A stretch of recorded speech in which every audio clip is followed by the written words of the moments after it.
Hay una técnica que usan algunas empresas para evaluar y medir la calidad en la atención al cliente. Esta técnica es el cliente misterioso, que en inglés se dice mystery shopper. Los clientes misteriosos actúan como clientes comunes que realizan una compra o consumen un servicio para posteriormente presentar un informe sobre cuál fue su experiencia. El texto que hoy vamos a tratar me recuerda esto, ya que Jesús está presente de forma velada en todo ser humano que sufre necesidad. Él mismo dijo que lo que hagamos con uno de los más pequeños, lo hacemos con él. Y eso será la medida para el juicio final de nuestra vida. ¿Cómo fue nuestro actuar con ellos? Acompáñame a escuchar el episodio de hoy. Bienvenido a Rutas Bíblicas, el podcast donde cada semana navegaremos por las rutas antiguas y contemporáneas de la fe, ofreciendo una perspectiva profunda sobre las Escrituras. Únete a nosotros para encontrar inspiración y conocimiento en tu viaje espiritual, seas un estudioso de la Biblia o estés comenzando tu travesía. Yo soy Germán y esto es Rutas Bíblicas. Los episodios 7 y 8 de Rutas Bíblicas han tratado sobre el Evangelio de Mateo. Con el episodio de hoy vamos a concluir nuestra serie de episodios sobre este evangelista. Y el pasaje que he elegido para esto es uno muy especial e interesante. Mateo 25, del 31 al 46, el juicio final. Con esta parábola concluye el discurso escatológico o también llamado apocalíptico de Jesús, es decir, el discurso que habla sobre el fin de los tiempos. El esquema que vamos a seguir es el siguiente. Vamos a empezar con la lectura del texto, después vamos a ver dos preguntas. ¿Dónde está este texto y de qué trata? ¿Dónde está el texto? Es decir, el contexto del quinto discurso escatológico. ¿De qué trata este texto? Vamos a explicar el pasaje. La cuarta sección de este podcast será un resumen y al final una parte práctica.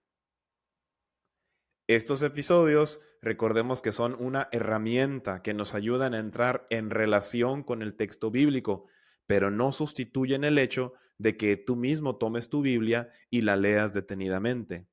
Por eso, te invito a que, si te es posible, tomes tu Biblia y algo con qué escribir para que dediques unos minutos a leer este pasaje. Si te sirve, aquí te dejo la lectura de este texto para que te ayude en este ejercicio de escucha de la palabra de Dios. Comencemos con la lectura del texto. Cuando el Hijo del Hombre venga en su gloria, acompañado de todos sus ángeles, entonces se sentará en su trono de gloria. Serán congregadas delante de él todas las naciones, y él separará a los unos de los otros, como el pastor separa las ovejas de los cabritos. Pondrá las ovejas a su derecha y los cabritos a su izquierda. Entonces dirá el rey a los de su derecha: Vengan, benditos de mi Padre, reciban la herencia del reino preparado para ustedes desde la creación del mundo, porque tuve hambre y me dieron de comer, tuve sed y me dieron de beber, era forastero y me acogieron, estaba desnudo y me vistieron, enfermo y me visitaron, en la cárcel y acudieron a mí. Entonces los justos le responderán: Señor, ¿cuándo te vimos hambriento y te dimos de comer, o sediento y te dimos de beber? ¿Cuándo te vimos forastero y te acogimos, o desnudo y te vestimos? ¿Cuándo te vimos enfermo o en la cárcel y acudimos a ti? Y el rey les dirá: En verdad les digo que cuanto hicieron a uno de estos hermanos míos más pequeños, a mí me lo hicieron. Entonces dirá también a los de su izquierda: Apártense de mí, malditos, al fuego eterno preparado para el diablo y sus ángeles, porque tuve hambre y no me dieron de comer, tuve sed y no me dieron de beber, era forastero y no me acogieron, estaba desnudo y no me vistieron, enfermo y en la cárcel y no me visitaron. Entonces dirán también estos: Señor, ¿cuándo te vimos hambriento o sediento o forastero o desnudo o enfermo o en la cárcel y no te asistimos?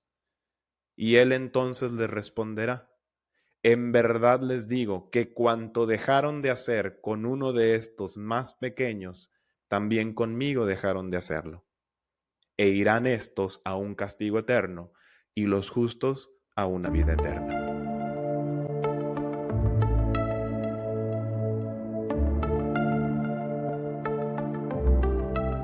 ¿Dónde está? Vamos a hablar acerca del contexto del discurso apocalíptico. Comencemos colocando este pasaje dentro de su contexto en la obra de Mateo.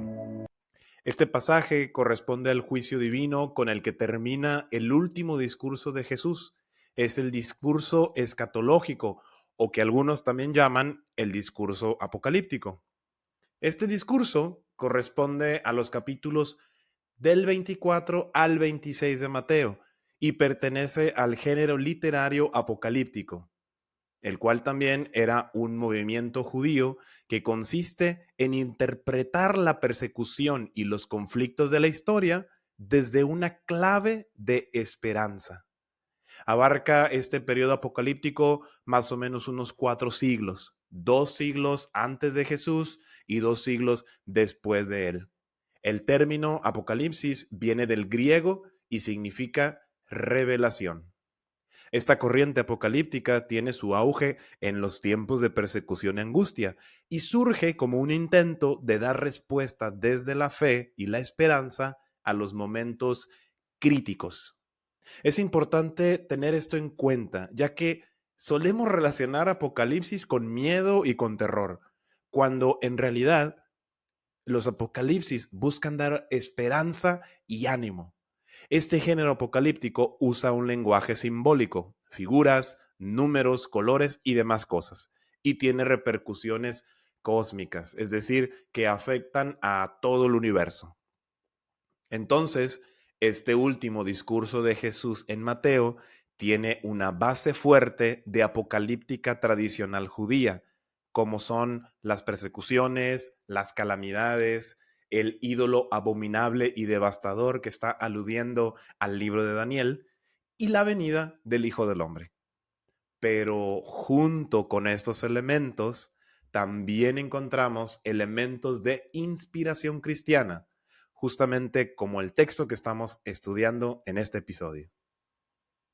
Con esto podemos darnos cuenta que este texto del juicio final es la conclusión de un muy interesante discurso de Jesús, cargado de simbolismo y fuerza. El discurso apocalíptico comenzó con la pregunta en el capítulo 24, versículo 3. ¿Cuál es el signo de tu venida y del fin de los tiempos? Jesús termina respondiendo que ya está viniendo este reino en los más pequeños y débiles de la sociedad y que en ellos hay que saber descubrirlo. Me resulta interesante porque de la actitud que se tome frente a ellos dependerá la posición que se tenga respecto de Jesús al final de los tiempos. Entonces, la intención de este discurso no es describir los acontecimientos finales, sino inculcar la debida preparación para superar con éxito la prueba final. Los que son recibidos en el reino son los que tuvieron amor misericordioso con el prójimo. El capítulo 25 de Mateo es donde encontramos este texto del juicio final y junto con él otras 2 parábolas, la de las 10 vírgenes y la de los talentos que escuchamos en el episodio número 8, que por cierto te invito que si aún no lo has escuchado, puedas, terminando este podcast, escuchar el episodio número 8 de Rutas Bíblicas. Entonces, ya vimos dónde está este texto. Está en el discurso escatológico, en el discurso apocalíptico de Jesús, que es el último discurso del Evangelio de Mateo, antes de iniciar el relato de la pasión. Pero, ¿de qué trata? Bueno, este juicio final es una especie de clímax antes de iniciar con la narración, como ya les había dicho, de la pasión en el capítulo 26. Esta parábola del juicio final, que solamente se encuentra en Mateo, algunos también la llaman la parábola de las ovejas y las cabras. Pero no literariamente o en género literario no podemos decir que todo el texto es parabólico. Los aspectos parabólicos están limitados a los versículos 32 y 33, que comparan a Cristo, a un pastor y a todas las naciones como ovejas y cabritos. Hay algunos estudiosos que consideran que es mejor etiquetar este texto como un apocalipsis, que va en sintonía con la temática de todo el discurso. Una revelación narrativa de secretos por parte de un ser celestial, en este caso el Hijo del Hombre en su gloria. ¿Y cuáles son esos secretos? Bueno, se refieren al carácter inesperado del juicio final y a hacer visible la presencia invisible del Hijo del Hombre entre los más pequeños de mis hermanos. La imagen de Cristo como pastor no es sorprendente, ya que Mateo ha presentado a Jesús como el pastor davídico ya en otras ocasiones en su evangelio. Por ejemplo, en el capítulo 2, versículo 6, cuando dice o cuando retoma las palabras del profeta, y tú, Belén, tierra de Judá, no eres la menor entre los principales clanes de Judá, porque de ti saldrá un jefe que apacentará a mi pueblo Israel. O en el capítulo 9, versículo 36, cuando dice que al ver a la muchedumbre sintió compasión de ella porque estaban cansados y abatidos como ovejas que no tienen pastor. O el versículo 14, el capítulo 14, versículo 14. Al desembarcar vio mucha gente, sintió compasión de ellos y curó a sus enfermos. Así que vemos que Mateo constantemente aplica esta imagen de pastor a Jesús, un pastor compasivo. Pero esta idea de separar ovejas y cabritos como una metáfora de juicio, ¿dónde la encontramos? Pues la encontramos en el Antiguo Testamento, en el libro de Ezequiel, capítulo 34, versículo 17, cuando dice el profeta, en cuanto a ustedes, ovejas mías, así dice el Señor Yahvé, he aquí que yo voy a juzgar entre oveja y oveja, entre carnero y macho cabrío. En este texto de Ezequiel es el Señor Dios quien actúa como juez, poniéndose del lado del débil frente al fuerte en su rebaño Israel. Las ovejas y las cabras solían encontrarse en el mismo rebaño durante el día, pero cuando ya llegaba la noche, el pastor las tenía que separar. Entonces, aquí el Hijo del Hombre actúa como juez sentado en su trono de gloria. Esta imagen es interesante, que de hecho no es la primera vez que se usa, sino que ya se encontraba en el libro de Enoc. El libro de Enoc no forma parte de la Biblia, pero hay algunos libros de la Biblia que tienen influencias de él.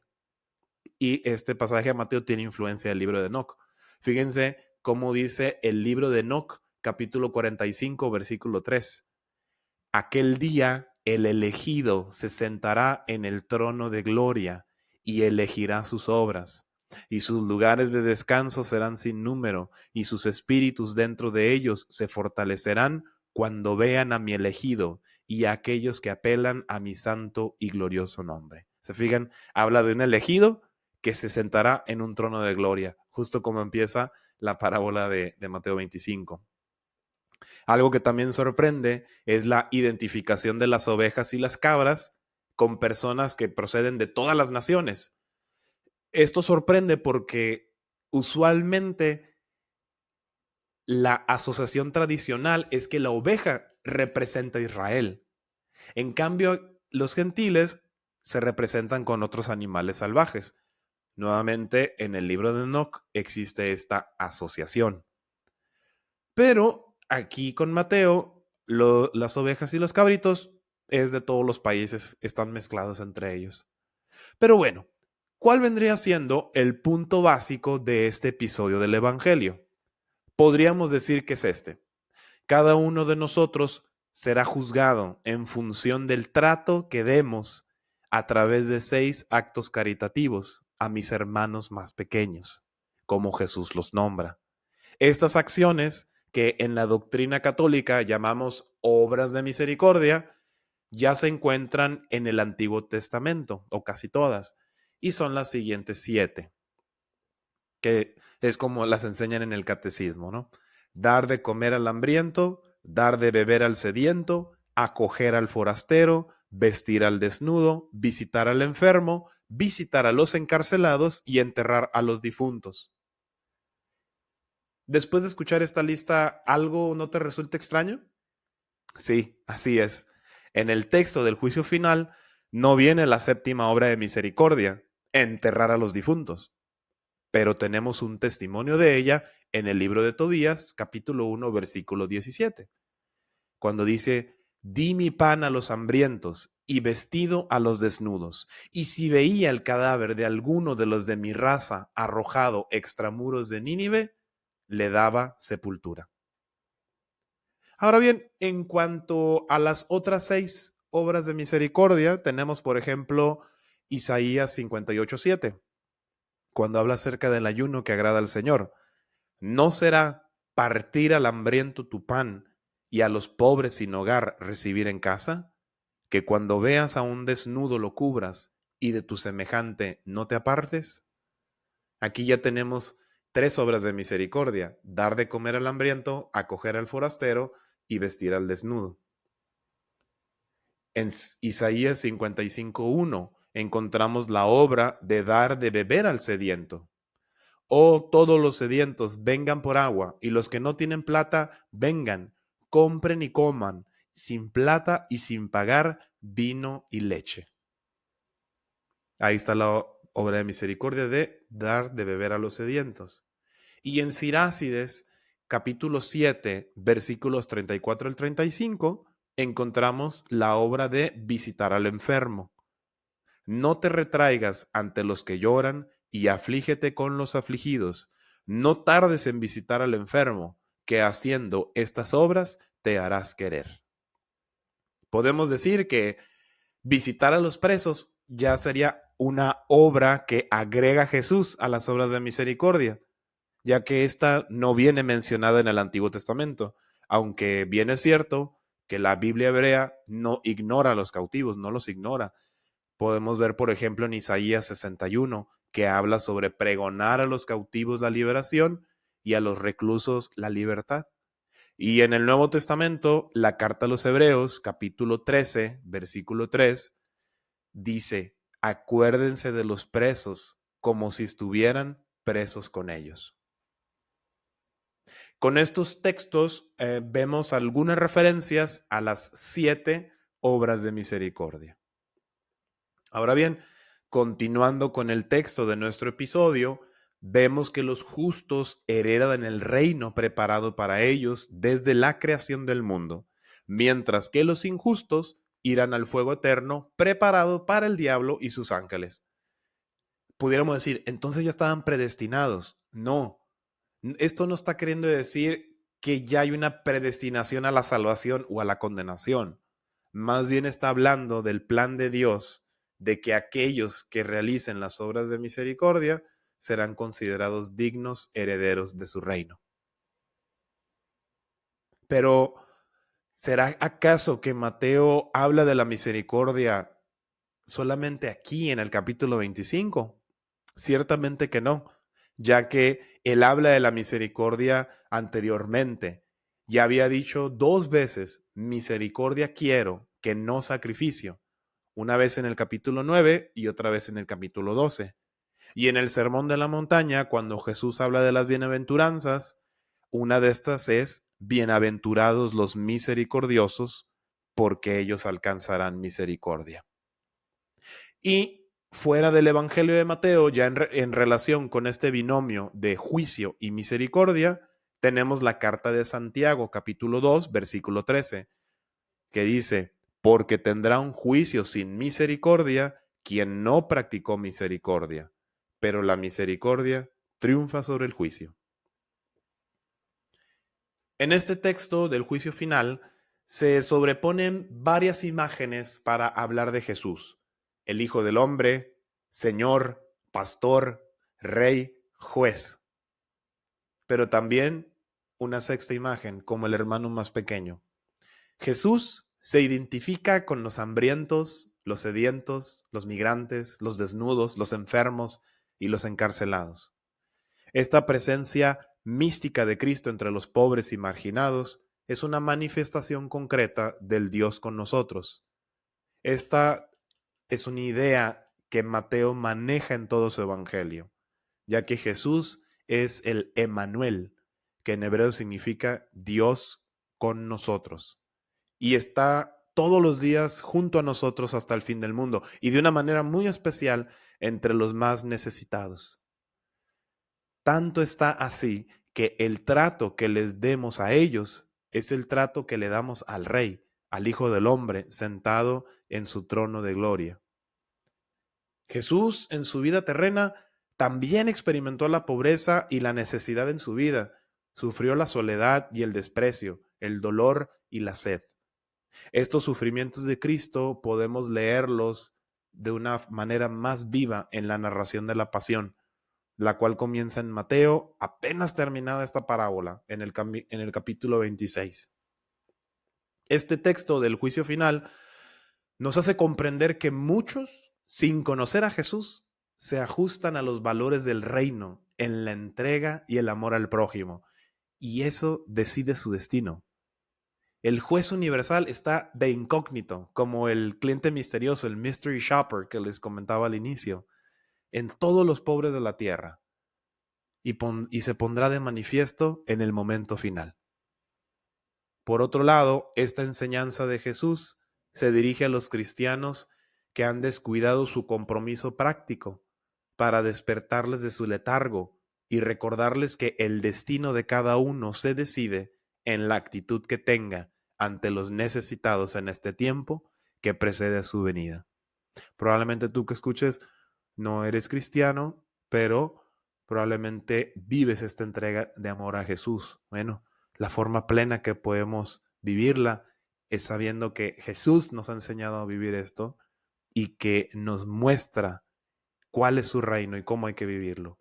Y para los que somos cristianos, probablemente estamos aletargados y se nos ha olvidado este compromiso que tenemos de asistir a Jesucristo en los más pobres y necesitados.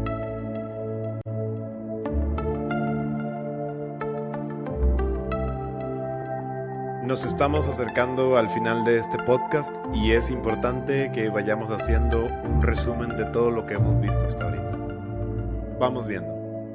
Primero, el texto que hoy vimos es el juicio final que se encuentra en el Evangelio de Mateo, capítulo 25, versículos del 31 al 46. ¿Dónde se encuentra este pasaje? Se encuentra en la parte final del último discurso de Jesús que nos presenta Mateo en su Evangelio. Este último discurso se llama escatológico o apocalíptico. ¿Y con qué imágenes se presenta a Jesús? Se presenta como Hijo del Hombre, Rey, Señor, Pastor, Juez y también identificado con los más pequeños. ¿Y cuál vendría siendo el punto básico de este episodio del Evangelio? Pues podríamos decir que es que cada uno de nosotros será juzgado en función del trato que demos a través de los actos caritativos a mis hermanos más pequeños, como los nombra Jesús. Con estos puntos me parece que podemos abarcar las partes esenciales de lo que hemos visto hasta ahora. Ahora bien, hemos llegado al final de este podcast, pero antes de despedirme, pues bueno, como están viendo o como ahora nos estamos viendo, este es el primer episodio de Rutas Bíblicas que hacemos en video. Ya el domingo pasado puse una micro homilía en video, pero como episodio propiamente dicho es este. Y así que pues es la primera vez que hago algo así que me gustaría mucho escuchar sus comentarios, qué les parece, alguna sugerencia, o simplemente pongan un comentario ahí en Spotify, en YouTube, que es donde vamos a encontrar los episodios, también en Apple Podcasts. Y pues también los invito a que me sigan, en Rutas Bíblicas, en Facebook e Instagram. Y también algo muy, muy importante, que si te ha gustado este contenido, que lo compartas Verdaderamente eso me ayuda muchísimo a que este podcast circule y que este mensaje se transmita. Ahora bien, con este episodio hemos terminado la parte del Evangelio de Mateo. La próxima semana vamos a empezar con el Evangelio de Marcos. Así que estoy seguro que les va a encantar y lo van a disfrutar muchísimo. También les he dejado una encuesta en el episodio de Spotify sobre acerca de la lectura del texto bíblico. En los episodios he estado leyendo el texto bíblico con el que trabajamos y me gustaría saber si esto les está ayudando o prefieren que no se haga la lectura y que cada quien tenga esto como tarea. Así que pues les invito a que me respondan ahí en la encuesta que les pondré. Bueno, pues gracias por escuchar Rutas Bíblicas. Yo soy el Padre Germán Arredondo. Nos vemos hasta la próxima.